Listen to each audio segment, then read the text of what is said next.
नमस्कार। आज हम लेकर आए हैं बढ़िया प्याज, हरी प्याज। जानते हैं इसका क्या भाव, क्या बाजार, किस भाव।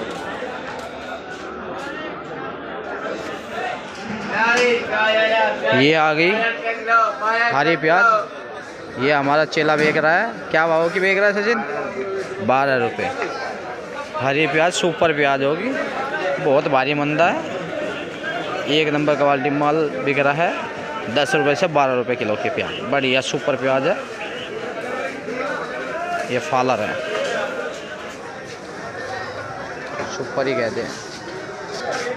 ये ले गए पपीता, ये भारी मंदा, भारी गिरावट के साथ 8 रुपये किलो से 10 रुपये किलो सुपर पपीता है। एक नंबर क्वालिटी माल होगा। जिस भाई को चाहिए वो केशवपुर मंडी में आइए और कच्चे पपीते का लाभ उठाइए। भारी मंदा की गिरावट के साथ सुपर पपीता होगा।